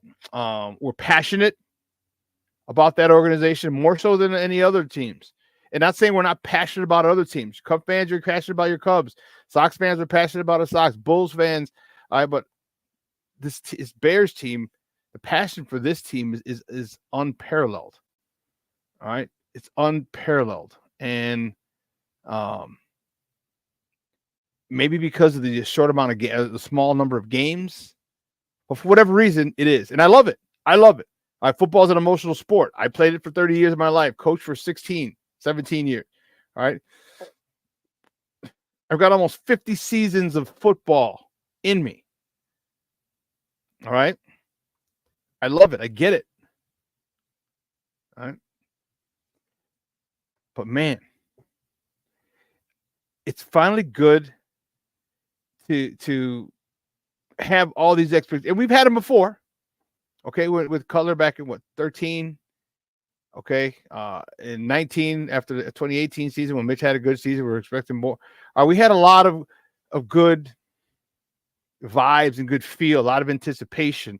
All right, this is another year. This is another one. All right, this is another year where there's a lot of expectations. And it's not sad, but the cool part is that there'll be more expectations next year because Caleb will not learn a new offense next year. He's not going to have to get used to the weapons. He's not going to have to get used to DJ Moore. He's not going to have to get used to Roma Dunze or Cole Kmet or DeAndre Swift or Gerald Everett or, you know what I mean? Like, next year will be even better. There'll be even more expectations, especially if this offense starts clicking.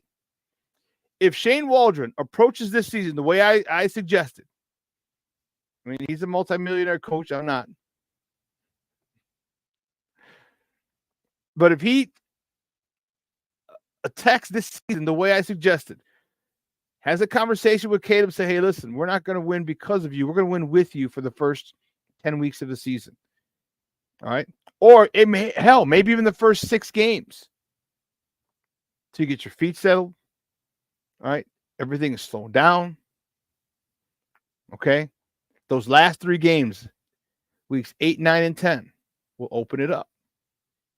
But I need you to understand that this first 6, and we'll see. It'll be going into that bye and coming out of that bye. You know, we're going into the bye. We're going to self-evaluate, see what you're doing, see how you feel, see if you're picking up on things, if you're able to read blitzes, set protections, all this other stuff. We can see it. And if I do, good. Weeks 8, 9, and 10, we're going to open you up.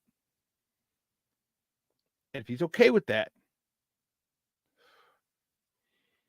bring him along. I'm telling you, that short game has to be automatic. Has to be automatic.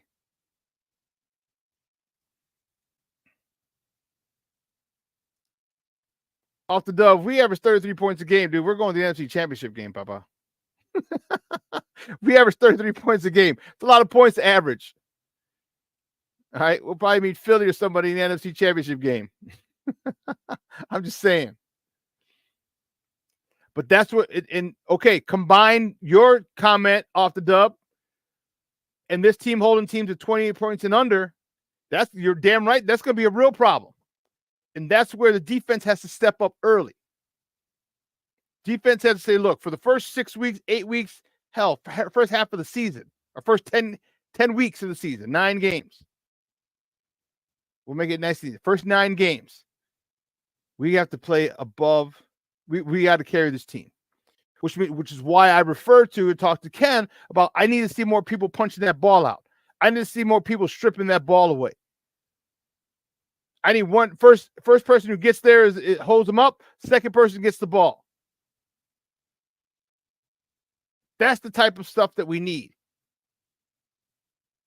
That's the type of stuff I need to see. It needs to be deliberate. You knew whenever you're with Peanut,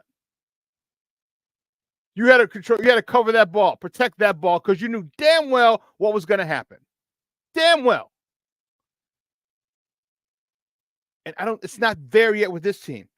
I'll tell you what, though, you start next Thursday. You start in that game. You start punching. You get 2 balls on the ground. It doesn't have to be one person. 2 different people punch the ball out against the Texans in the Hall of Fame game. Guess what? That reputation is going to spread like wildfire. Before preseason game number 2, that reputation will spread. That's what I want. Here's where Matt Eberflus really has to make a point. And he's got at one point he's going to have to get mad if he doesn't see at least I would, as a coach, I would say 5 times I need to see a legitimate no frills punch at that ball. There better be a minimum of 5 times when we look back on tape at this game. Minimum. Here's like, bam, left hand, right hand. And but one of the things I question is this: why don't they take boxing classes? Or maybe they do. Is it highly encouraged to take boxing classes for DBs? Even for defensive linemen? That'd be great for hand movement. But also, hey, you could be getting blocked, the running back's running by you, and you're like, pow. And it's not to know how to throw a punch. It's the hand-eye coordination of hitting a spot, hitting a target, a moving target. Because I don't know if any of you have ever boxed before. Boxing's tough. Boxing's tough. You're damn right he did. King Booker World, you're damn right he did. Yes, he did. They practice that all the time. And this is what people need to do. This is what if you want to work on stripping the ball, guess what? You got to practice stripping the ball. You got to work on punching the ball out. You got to work on punching the ball out. You want to be the best at creating turnovers? You have to practice that. Funny, off the dub, you're right. They're like, oh, yeah, he's a ballerina dancer. Oh, damn, he just ran by me.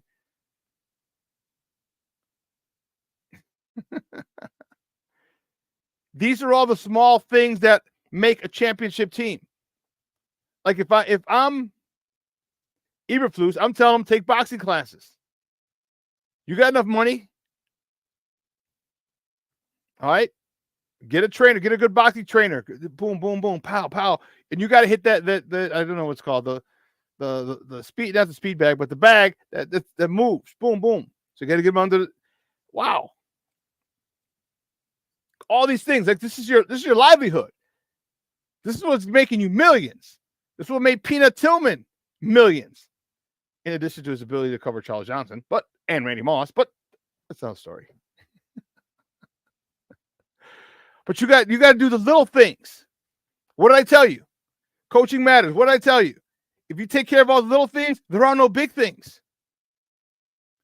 You take care of the little things, there are no big things.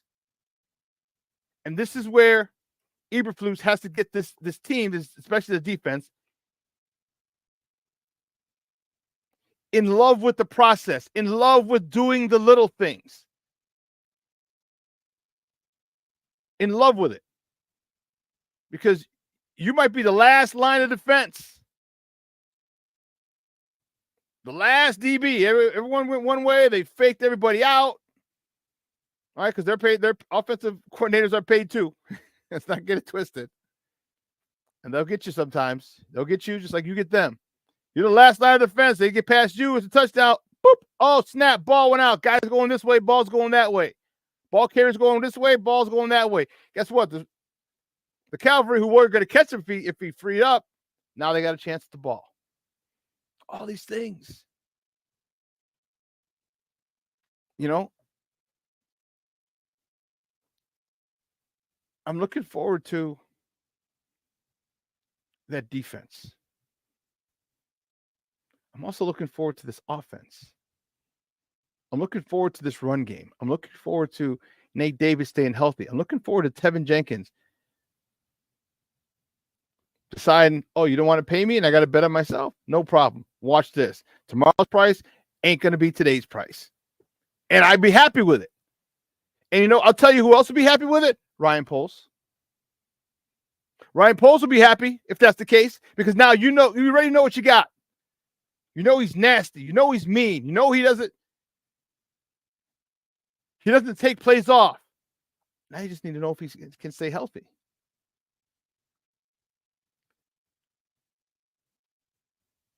Yes, starting Monday. So this week goes 2 days, Wednesday and today. Next week I'll be back all 3 days. Yeah, off the W, still questions at DN. Let's fill that spot ASAP. Yeah, but you got to bring Yannick in here. I mean, you running around on a high school field doesn't show me you're healthy. It shows you're recovering. You got to get in here. They got to see if you're being stressed. There's a lot of stuff you got to work on. A lot of things the Bears need to see. And just know, he's not getting $10 million. That's for sure. Not this year, not from the Bears. And there are questions, because here's the issue. If you get that pocket collapse from the inside, like Billings can do,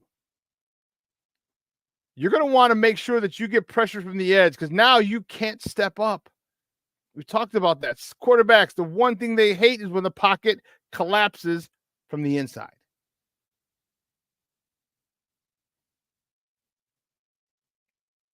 I'm with you, Cornelius. And more power to him. You got a brand new baby girl, I want to say. You got a brand new child. All right? Make that money. Make that money. I think this defense will be good whether they sign Yannick Ngakoue or not. I just believe that Coach Washington's going to really have these guys. He's going to really maximize the talents of these guys. Really maximize.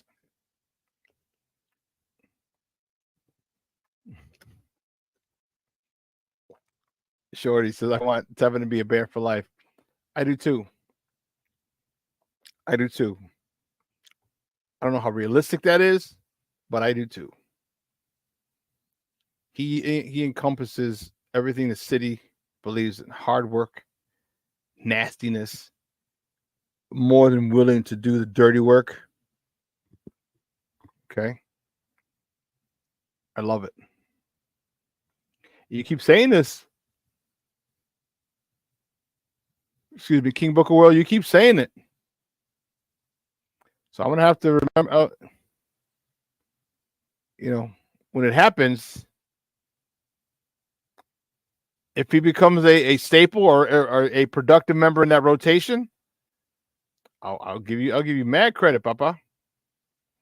You're the one who talked about Jacob Martin.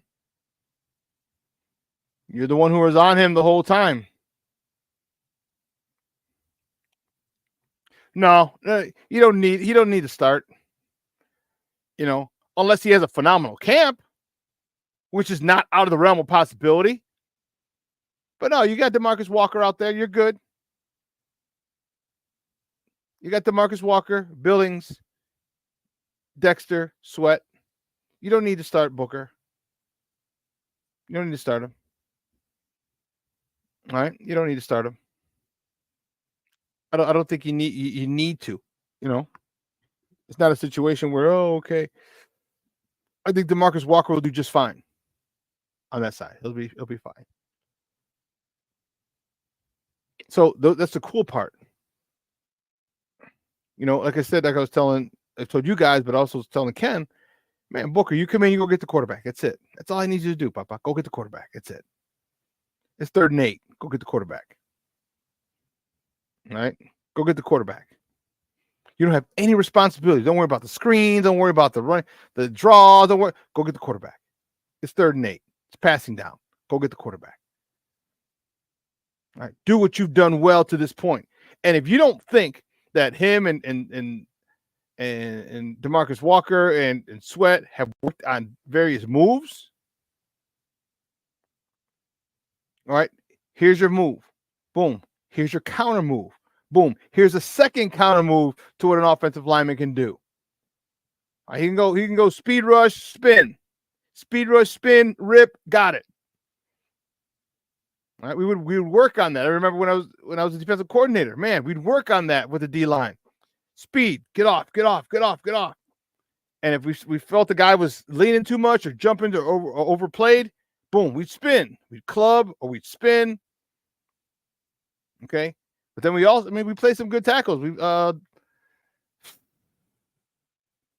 Lakeland Tomlin plays for. Who's Lakeland Tomlinson? Lakeland Tomlinson plays for. Not the Chiefs. Maybe the Lions. I don't remember who Lakeland. Let me see.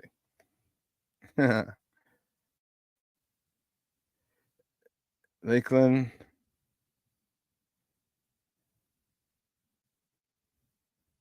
Lakeland. Here you go.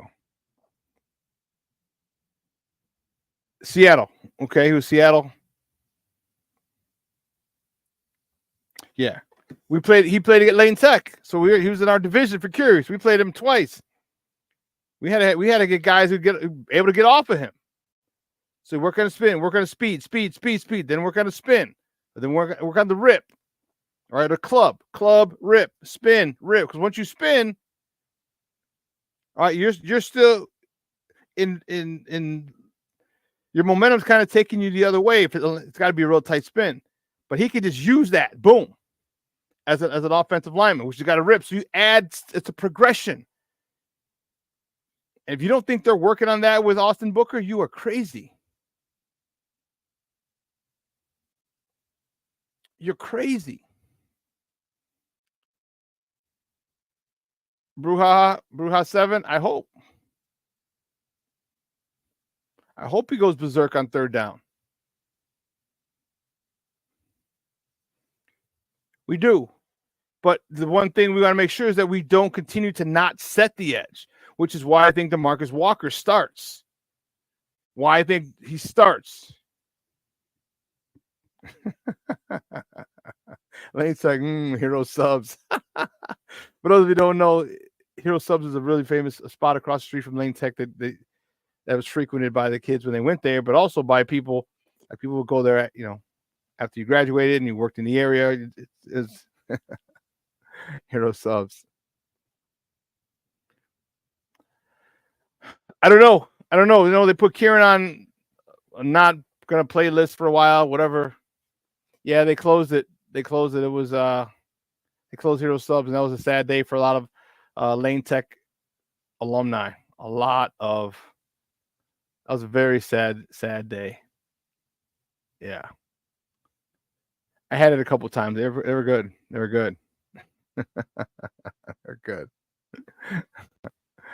But a lot of, again, let's go to the offense and finish it up. Just like I'm hoping Caleb, and if you listen to my interview with Randy Trivers, my college buddy, who was Caleb's coach in high school, he said Caleb just wants to win, and he's okay with if we threw the ball 40 times or if we threw it 15.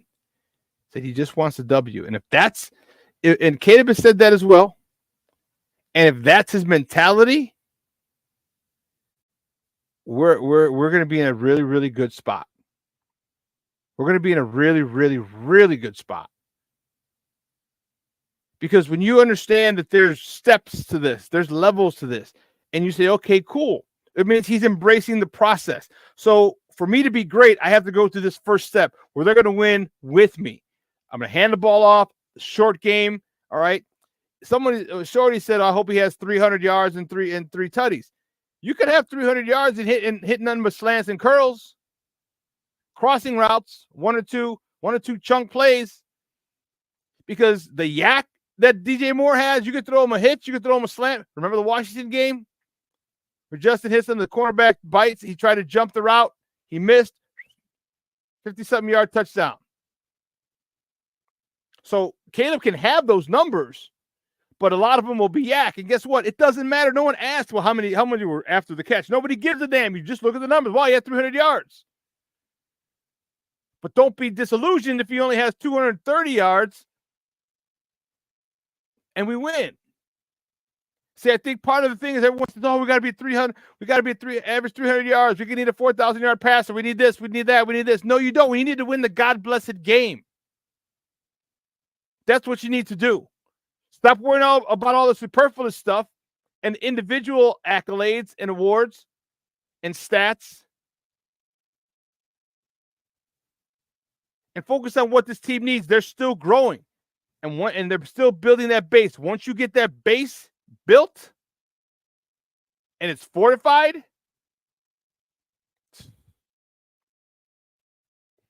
whew. So as long as Caleb is down with that, and he's got a guy, he's got Shane Waldron who's helped. Again, these are veterans. Now, can he work with a rookie?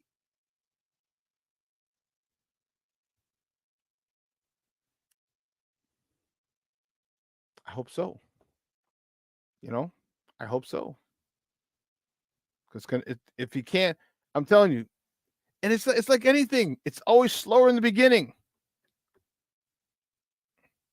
If you ask any millionaire, If you ask any millionaire, what was the hardest million for them to make? It was the first one. The first one. And once they did, more millions came after that. And that's the same thing with this team. The efficiency, it's going to take time. But once you get it, man. No, the first 2 Super Bowls Brady won weren't on him. 2 or 3. They're on the defense. Willie McGinnis. You know, and I can't think of the linebacker from Arizona. I can see him talking. But like you had Will Fork, William McGinnis, not Marvin Harrison, the kid from Joliet Central. Or Marion Catholic, excuse me. Rodney Harrison. All right. You had those. That was the defense. That was the defense going those first 3. Teddy Bruschi. Thank you. Thank you, Junior. Yeah, those are the ones who really got Ty Law. Those are the ones who really won those first 3 defenses. They were the reason they won. The other 6, 7, those are Brady. And Vinatieri's leg, yes. And Vinatieri. Let's not forget him, Adam Vinatieri. Hey, well, listen, guys, man, I had a phenomenal time hanging out with you guys. So listen, let's do this. I got to bounce. I have to go pick up the warden from CrossFit. All right, I'm heading up to Milwaukee again today, a couple hours to go see Counting Crows opening up for Santana. He's on my bucket list. I'll be back in the morning. Guys, enjoy Summertime Shy. Thank you for the birthday wishes. 53 trips around the sun. I'm very fortunate and blessed. All right, not everybody gets to have that many trips around the sun. All right, especially after my cousin passed. It'll be 2 weeks tomorrow. It hit home a lot. It hit home really hard, I should say. So, which is why I always tell you, make sure you tell your loved ones you love them. All right, let them know. Make sure that there's no question in their mind, in their heart, and their mind that whether or not you love them or you care about them, because you tell them all the time. It sounds corny. How you heard Ken today? He's like, "Hey, I love you, brother." All right, we got to do that more as men. All right, because there are a lot of people we do love. We're not too cool to say we love them. No, let people know. All right, guys, you have a phenomenal weekend. The Fiesta del Sol is this weekend. I'll probably be there. So I'm going to Milwaukee tonight, spend the night up there, come back tomorrow, go to the Fiesta del Sol. I got brunch with a buddy of mine on Sunday. Summertime Shy, baby. It's in full effect. All right. Enjoy it. And it's not saying you have to go to fest, but just go out, do something, have dinner, get to a patio, have a cookout with family and friends. Go get a cookout. People you haven't seen, invite them over. All right. Set something up with your loved ones. All right. And let's cheer on our Bears. All right. Let's cheer on our White Sox. Hope they don't become the most feudal team in the history of Major League Baseball. And root on your Cubs. All right. I know you Cub fans are passionate, man. You don't want you want more for than what they're doing. All right. Let's cheer. Enjoy it. Have a good time, man. You only do this thing called life once. So let's have a good time. Enjoy it. Make sports a major part of it, and make sports a part of. Why do you think sports are so important? When the Boston Red Sox won the World Series for the first time in years, in 3 or 4 generations, when the Cubs, then the Sox won, and the Cubs won. Why? Because sports are used. That's usually where we bond. That's where with our parents. All right. How many times did we see when the Sox won or the Cubs won, people were crying because their dad wasn't able to witness the World Series, because that's where they bonded with their parents, their mom and their dad. Well, let's use sports to bond with our family, our friends. All right. Enjoy this weekend. It's going to be nice this weekend. Let me double check. Let's see what Cheryl Scott has to say. It's going to be 83 today. 83 tomorrow, 87 Saturday, 87 Sunday. Beautiful. Come on, baby. Get your people out there. Have a cookout. Make it simple. All right. You don't got to be all extravagant. You don't got to go to a $300 brunch place. It's not it. It's not about that. It's about spending time with your loved ones, and make sure you do that this weekend. All right. You got a few more weekends of Summertime Shy. Excuse me. make sure you spend it with your loved ones. All right, folks. Guys, have a great weekend. I'm your boy, the SuperBack, Shawn Sierra. From everyone here at Sports Zone Chicago, Elliot Baez, our executive producer, Clarence Counsel, my social media guy, and my co-host in absentia, Maya. I'm your boy, the SuperBack. Again, Shawn Sierra. Have a phenomenal weekend. Sports owners, I love you. I appreciate you. I love the support. I'm grateful. I'm grateful for everything, all you guys coming in. And we are back now 3 days a week. This will be re-aired tonight at 6 o'clock. All right. So your boy, the SuperBack, from everyone here at Sports Zone Chicago, I am out. Have a great weekend. Deuces.